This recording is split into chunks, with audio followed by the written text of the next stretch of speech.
Happy Friday, everyone.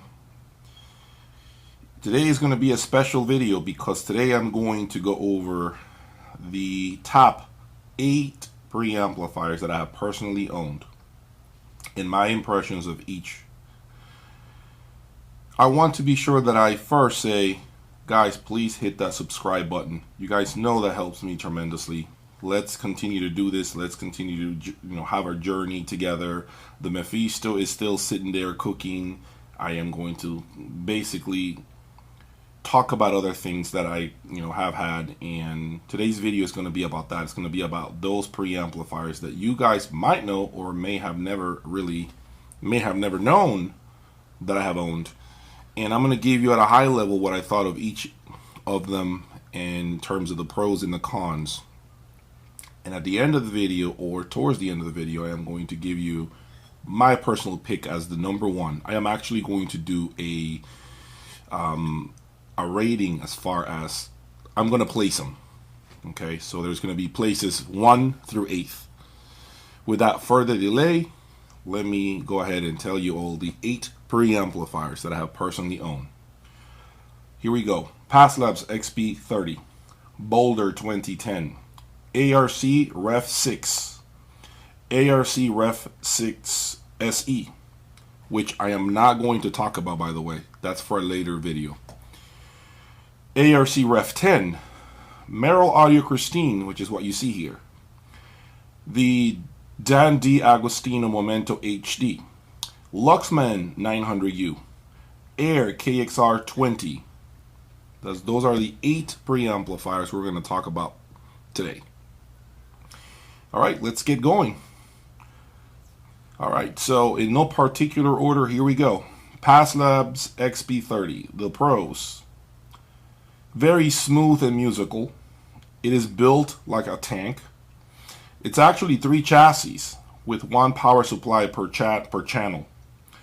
The volume control for the second, there's actually a volume control on the front of the unit that allows you to control the output level of the second outputs that the preamplifier has. So for instance, you could be feeding your amplifier with a certain amount of juice with the main volume control, and then you could be feeding a pair of subs separately signal and control that volume independent of the master volume, if that makes any sense.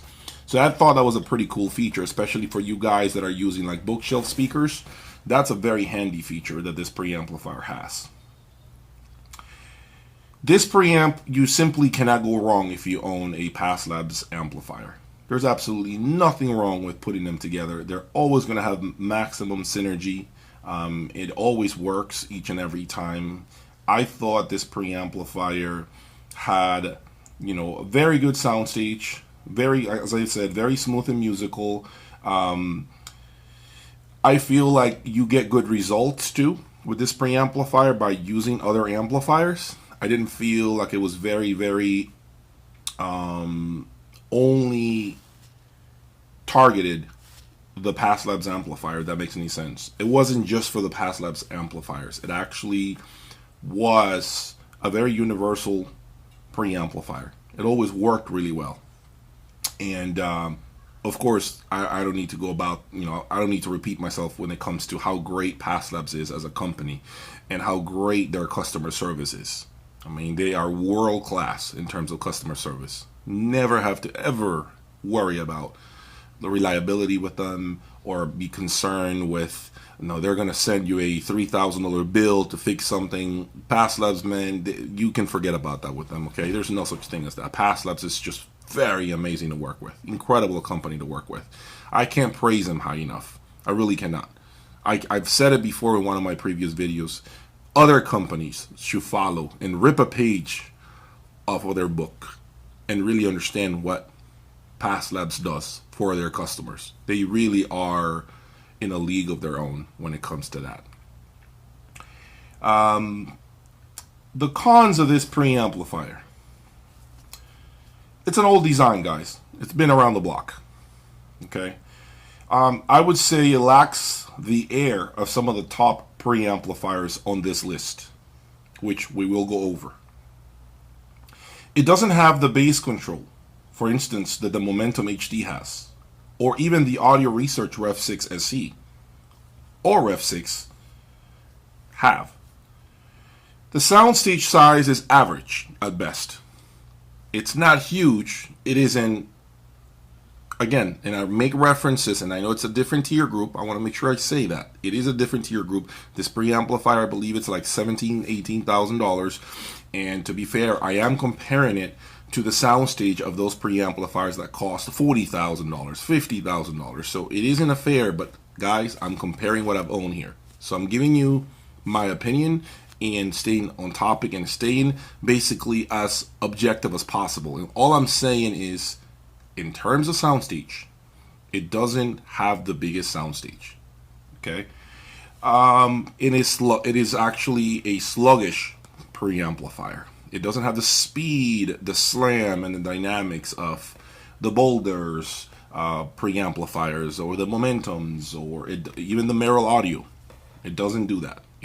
I believe it is designed to sound like tubes and in its entire frequency range, including the bass, basically. That's what I'm saying.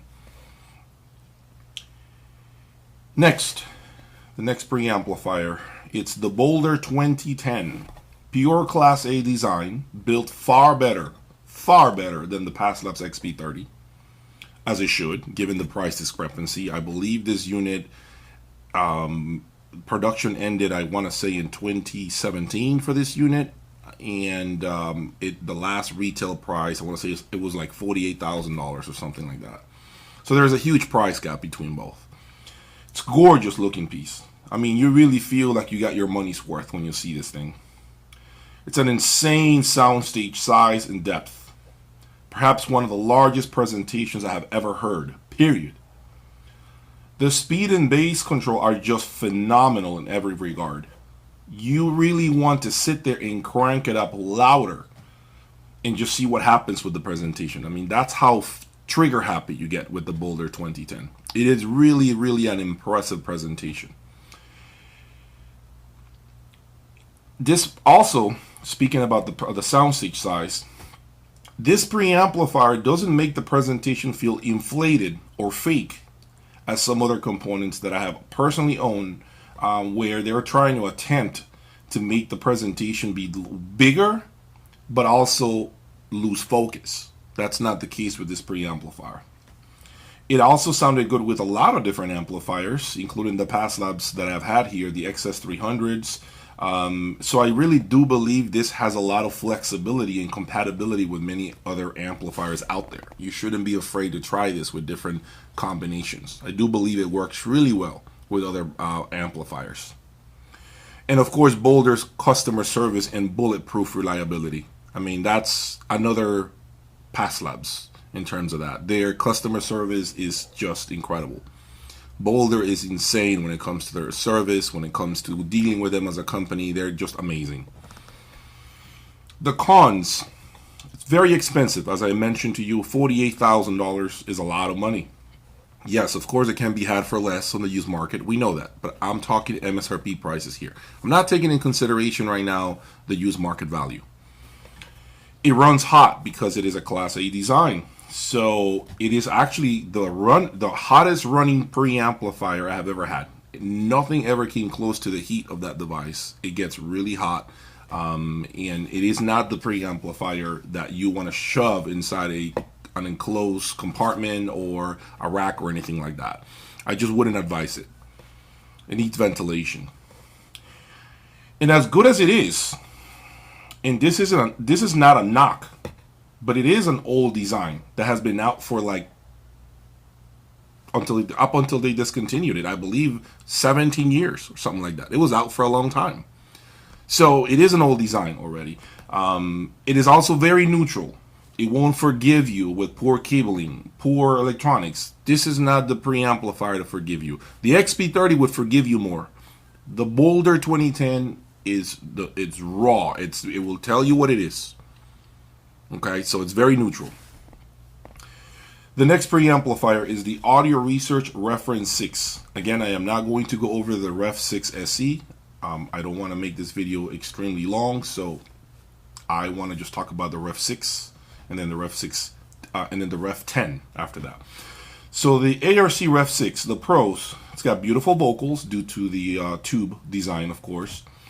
The soundstage is more focused than the Ref 10 in my opinion. Believe it or not, it feels a little more focused. There's more happening in the middle between the speakers with the Ref 6 than the Ref 10. The soundstage also improves tremendously with a better power cord. So it does pay dividends to buy a better power cord for this particular preamplifier.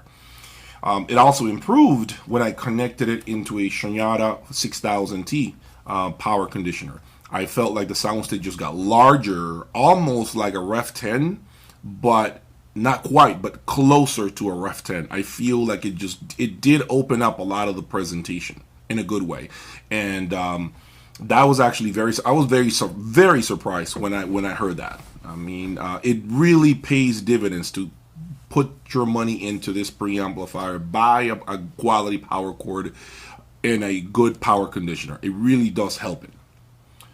Also, of course, as a pro is the flexibility to roll tubes, right? And you can choose whatever tubes you like and fine-tune things the way you like. So you can season the sound if you're into that. You can do that with this and make it sound even better than the stock tubes. Now, the cons of the Ref 6. For the money, the Passlabs XP30, in my opinion, is better built. Okay? It also, the Ref 6 feels that I felt like it was bright at certain times. It felt bright at times, depending on the combination of electronics you were using or the cables. Felt aggressive sometimes. It was also very moody, and it had nothing to do with the braking. I want to make sure I say that. The braking has nothing to do with the amount of hours on the tubes. It was just that preamplifier that was moody. It was just one day it was good, and you went to sleep really happy, and then the next day you are scratching your head thinking, what changed? I haven't moved the thing, and now it doesn't sound the same. It sounds different. I do remember that happening a lot with this preamplifier, not so much with the Ref 10. I will say that to you. Another thing is the reliability of ARC is a little suspect. I mean, it takes 3 months to get, on average, to get anything done over there. 3 months. If you're going to send in your Ref 6 and turn it into a Ref 6 SE, you're looking at 3 months. If you're going to get any sort of repairs, you're probably looking at 3 months. I know that the company just sold recently, so I do not know how that's going to affect things when it comes to their product line. So those are things that you need to keep in mind when it comes to ARC. The next preamplifier is the Audio Research Reference 10. Huge, just tremendous size soundstage. Huge. It was just incredible. The soundstage was, I mean, it was just like you had multiple speakers in the room.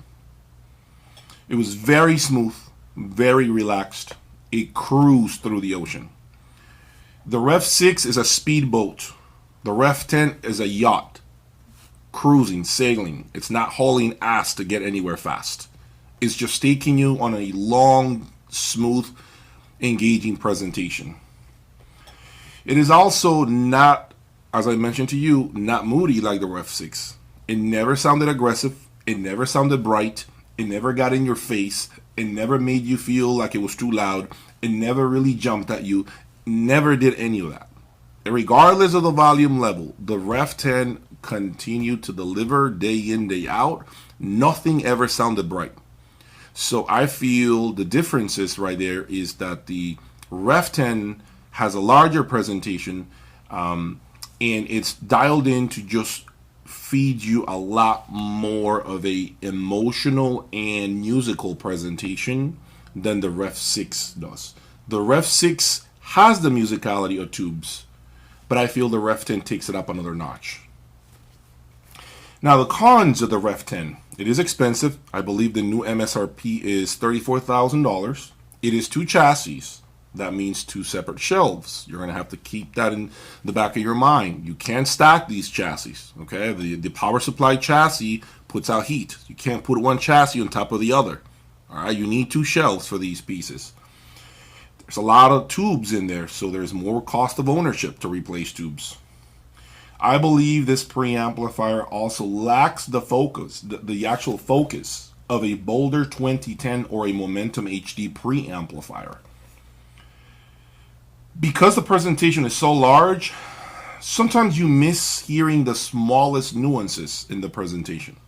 Because there's so much going on, you're so much closer to the presentation, you feel like you're on the first row, that your eyes don't have the ability to see everything when you're in the first row, right? There are things you're going to miss that could be happening in the corner of the screen, the top left or top right, that you can't capture because your eyes don't allow you to see everything when you're that close to the presentation. So it's the same thing with your ears. It brings you closer, but you miss the smallest nuances with the Ref 10. I will say that.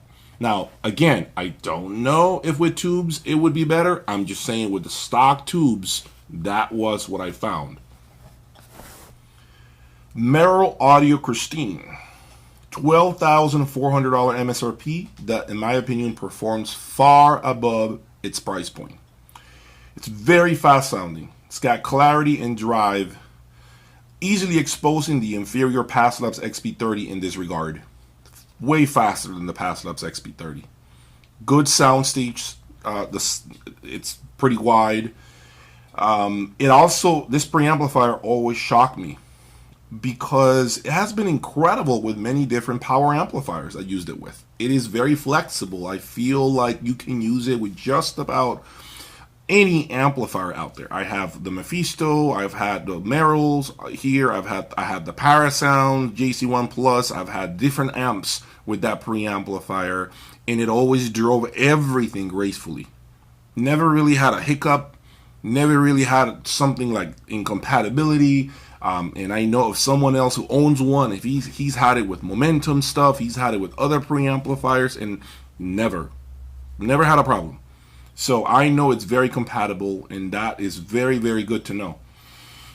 Also, I love the display. It's very big, as you can see. It's very large. You can see from far away. You don't have to be squinting there trying to figure out if it's on mute or what input you're on or anything like that. It's very clear sounding and obscures absolutely nothing from the music. Okay? It really feels like a very transparent preamplifier. It has a lot of the good traits from the higher end offerings that I am going to talk about, like the Boulder 10 that I've already spoken about, or the Momentum HD. It does have some of those qualities of the transparency of, you know, the preamplification. It really feels like it adds next to nothing to the music. The cons about this: the remote control, guys. I mean, I don't know if you know it, but I'm gonna stand up and show it to you. Hold on. Alright, so this is the remote control, guys. Right here. That's the remote. You see what I'm saying? This is the remote for the Christine. It's a very pathetic remote for a $12,000 unit, in my opinion. They really need to step it up. I've actually mentioned that to Merrell himself about perhaps coming out with a replacement remote, even if it means it's an optional remote, or if it means somebody can buy it and have a better remote. I mean, this causes issues with me because I have an Apple TV there that you can't see because it's too dark, and it turns on my Apple TV constantly, and so it messes up with the rest of the equipment sometimes. Sometimes my Marantz remote, when I turn on the Marantz, it'll actually move the volume on the Merrell audio as well. So there's a lot of interference with the remote. That's the one thing that really drives me crazy. The only option to get around that is to put it on mute, as I have. And when you have it on mute, then it doesn't move from there unless you use the remote that it comes with. But other remotes can affect the settings on the preamplifier. If you're using a Marantz remote, like my 8805 that you see there, if I use the remote right now and that preamplifier is not on mute, and I start moving the volume up and down on the Marantz with the remote, my Marantz remote, the volume will go up and down on the Christine. So that happened to me, and that happened to me also with the Acoustics remote control. When I used it, it also drove the Merrell Audio's preamplifier. So that drove me crazy. So that's something that I definitely, it's like a rant. I have to make sure that Merrell hears me. You gotta come up with a better remote control for this thing. You can't be charging $12,000 with a remote like this. It's just not acceptable at this price point. Look at your surroundings. Look at your competition. Look at the Luxmans. Look at the even Audio Research, which, by the way, also has a garbage remote, but I'm not going to get into that. They do a little better than you do. This is. I mean, look at this. I mean, come on. How could you put this on a $12,000 preamplifier? That sounds that good. I would be embarrassed to put this in there. You know what I'm saying? So all I'm saying is, and mind you, this doesn't make the preamplifier sound better. I'm just saying, this is a remote. How much could it be to put a better remote with a $12,000 preamplifier? Okay, $100, $150. You know what I'm saying? That's kind of like, I gotta put stuff out there like this because peak manufacturers need to hear that consumers have. They gotta hear our voices. You can't be charging that kind of money with, accessories like that. We already have enough using garbage power cords that you send with the equipment. Now you're going to throw garbage remote controls too on top of that and charge that kind of money? It's unacceptable. Okay, that's enough for that. Another con I feel is it has no RCA inputs or outputs. And in my opinion, it could use just a little more refinement that the higher end preamplifiers offer. Okay, it definitely can. Okay, the next preamplifier. The next preamplifier is the Momentum HD, Dan D'Agostino Momentum HD. Gorgeous remote, gorgeous unit, excellent packaging. It is musical as hell while remaining transparent. It's an insane soundstage that rivals that soundstage of the Boulder 2010. Those two go toe to toe. Beautiful, crystal clear, articulate sound that presents the Dan Agostino intimate, engaging presentation and not losing on anything else. What do I mean by that? What I mean by that, guys, is simply this preamplifier has its own sound, but it's also capable of being transparent, meaning you can still hear the changes that you make while still getting some of that DNA, right, of the Dan D'Agostino house sound. And I think that's a really cool thing for those of you who don't want something as ruthless or as revealing, but you still want some level of transparency. I think this preamplifier is excellent in that regard. I think it's awesome, in my opinion, when it comes to that, because it doesn't make bad recordings sound better, but it makes you be able to, okay, I can deal with that. It makes you feel like, okay, it's not too bad with bad recordings. And I love that about it because it was easy to work with in many different environments. I also love the tone controls. I feel like those tone controls really get out of the way and don't taint the presentation. I feel like there was less noticeable bad changes to the presentation, if that makes any sense, because you can turn the bass all the way up, right? And it's not going to get your presentation to sound boomy or like a subwoofer box from a car. Like, it's not going to do that. It just adds enough weight to the presentation. It doesn't overdo anything. Those tone controls never overdid anything, and I love that about the tone controls that he uses. Now, the cons on this particular unit.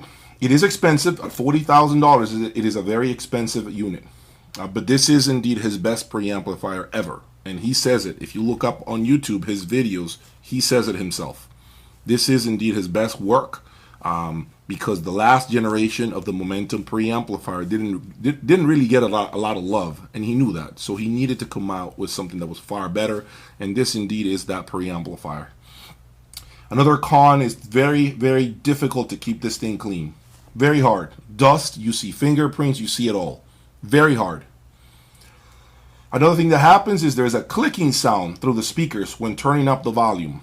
I noticed that constantly, and it didn't bother me, but I thought it was actually an issue. I thought it was broken or something was wrong with it.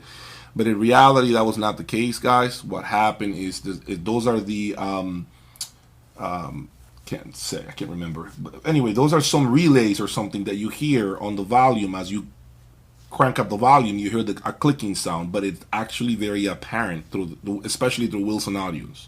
The more efficient your speaker, the more you hear the clicking sound. Let's leave it at that. No RCA inputs.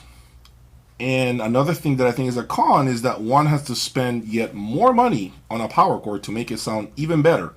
So it doesn't come 100% as good as it gets right out of the box. I do believe it gets better with a better power cord, just like many other devices, but I feel at $40,000, I would expect to see a good transparent power cord, not the $125 or $199 power cord that it comes with from Transparent. I mean, it comes with that power cord. I would expect at least a $1,000 power cord with it included. For $40,000, they got to be able to put a better power cord on that thing. They have to. Now the next one, Luxman 900U, C900U. Pros, outstanding build quality. Has unbalanced and balanced inputs and outputs. Tone controls are on board. The loudness button allows for you not to lose the magic at low volume levels. Musical, engaging, and they work quite well with my Gryphon Coliseum. It is indeed a sweet sounding preamplifier, never really brutally honest with the facts. This is a preamplifier that was very, very universal in terms of compatibility. You can use it with different amplifiers. I think you get good results. Now, is it going to work with every amplifier? No, guys. I cannot guarantee you that. Okay, but with the amplifiers that I had, it worked quite well with different brands. It did the job. It never really disappointed. It's beautiful. It's well built. The remote control is very beautiful. It never really had any complaints in terms of functionality at all, period. Okay, and I did feel like it's priced where it needs to be at $15,000. It sounds like $15,000. It feels like $15,000. It really, really never disappointed. The cons of this. One of the cons is that I believe its strengths are really more noticeable when using the matching 900U amplifier.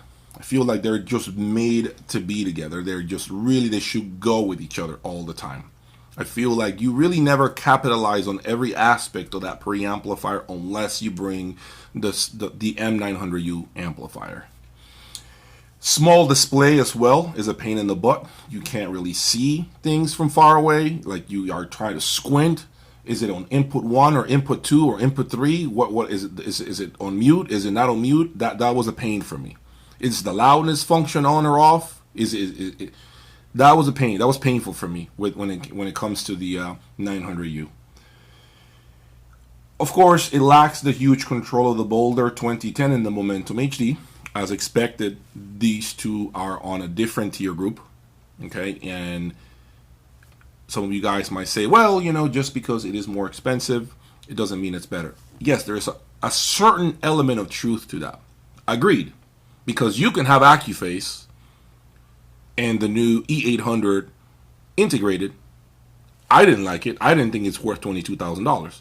So sure, you can put components that are far more money, but that doesn't mean they were priced correctly. You see what I'm saying? That's where the key area is just because it's more money doesn't mean it's always going to sound better, because that item that is more money might be incorrectly priced. And that's something that some manufacturers are notorious for doing, especially those that have to work with a distributor, because it is from it comes from Europe, and so it has to come through a distributor. They mark it up, and by the time it gets to us, it passed 2-3 hands, and it's really inflated the price point. So let's keep that in perspective when comparing different products. Now, the tone controls help in certain situations, but I feel they're not as out of the way like the Momentum HD. I do feel like It was just your typical tone control that we are all accustomed to playing with historically. Like, it is pretty much close to that type of tone control. It is not the same level of tone control that the Momentum HD had. Okay, next, Air Acoustics Kxr 20. All right, this is a gorgeous looking unit with an incredible amount of technology inside that I have never ever seen before. For instance, the volume control is actually driven by a belt. I have never seen anything like that. The inside, when you turn the volume up and down, you hear this sound inside the chassis. And what it is, it's actually a belt moving the volume inside. And so that's supposed to like reduce distortion. That means there's less pieces inside. That means there's less electronics inside. It's more pure sounding. I thought that was awesome to see.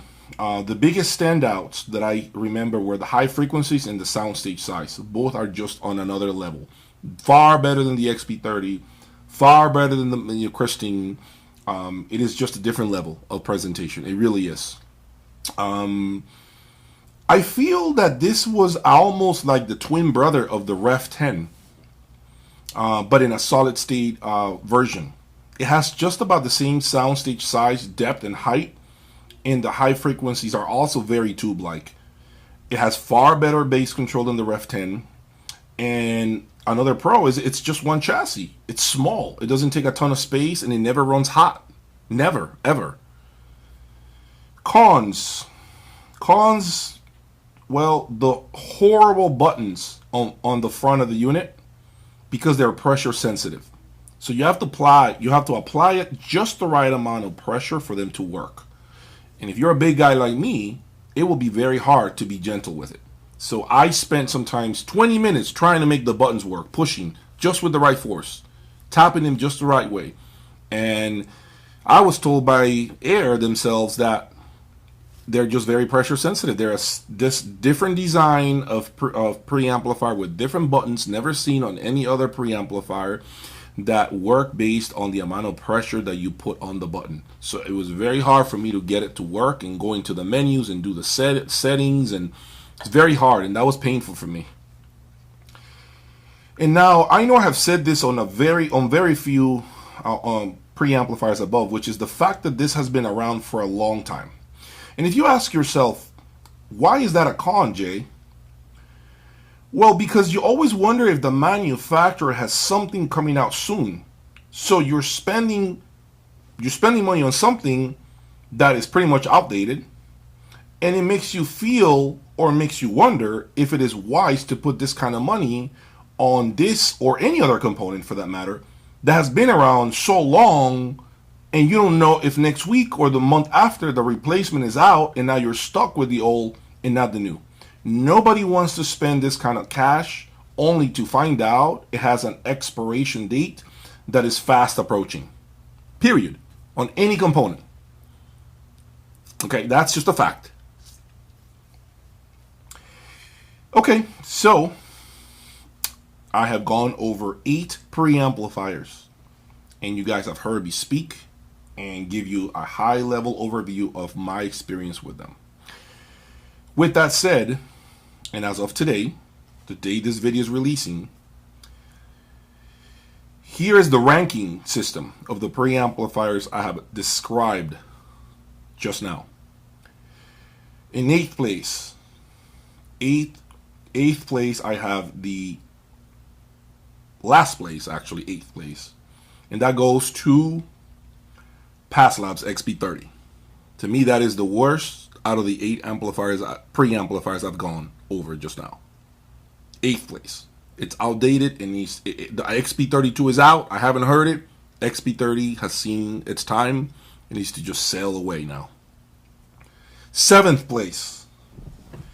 7th place goes to the ARC Ref 6. I feel there is too much moodiness there. It doesn't really play nice right out of the box. You still got to go through power cords and line conditioners and tubes and just to dial it in. So to me, that's where it lands. Number 7. Number 6, that goes to the Merrell Audio Christine. And to me, that's a hell of a placing for this preamplifier given the price point. Beating the more expensive Ref 6, beating the more expensive XP30.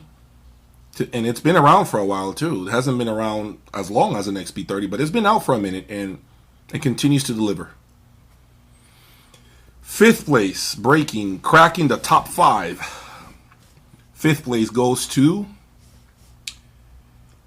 the Luxman 900U. I didn't place the Luxman 900U higher because I believe it isn't really the most transparent preamplifier of the bunch. It is musical, but that doesn't necessarily translate into more transparency. That doesn't necessarily mean it does what the top 4 here do. Okay, I also feel that, and I said it, in order to really fully capitalize on what this thing can do, you need the matching M900Us. You need them. You need that amplifier. 4th place. In 4th place, I have the Audio Research Reference 10.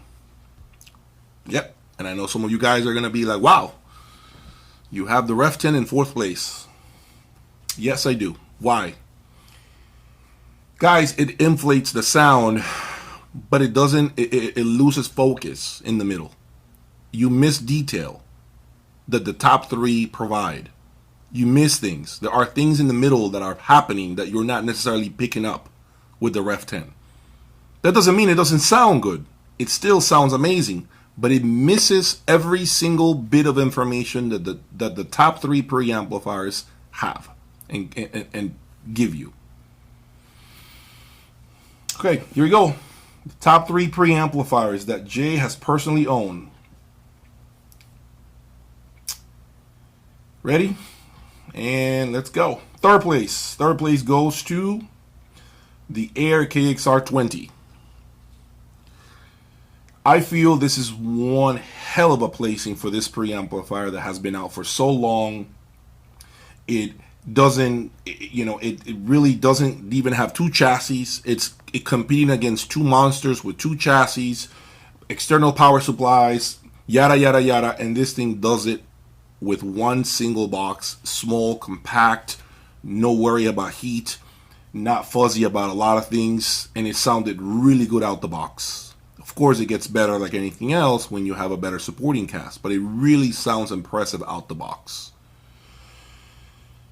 And now that leaves us the top 2 preamplifiers that I've ever owned. Now, this was a very difficult decision, guys. I have to say I went back and forth here over the last 48 hours thinking about which is my favorite preamplifier. Clearly, it is going to be either the Momentum HD or the Boulder 2010. And clearly, I am leaning towards a solid state design more than the tube design. That doesn't mean I don't really have no love for a tube preamplifier, because I do. I love tube preamplifiers. Don't get me wrong. But here we have 2 preamplifiers that have external power supplies that cost $40,000 or more, that really, really push the boundaries of what a real preamplifier should do in terms of the presentation, the neutrality, the clarity, the bass control, the sound stage, the force, the way it commands the amplifier. That's key. These 2 drove the amplifier.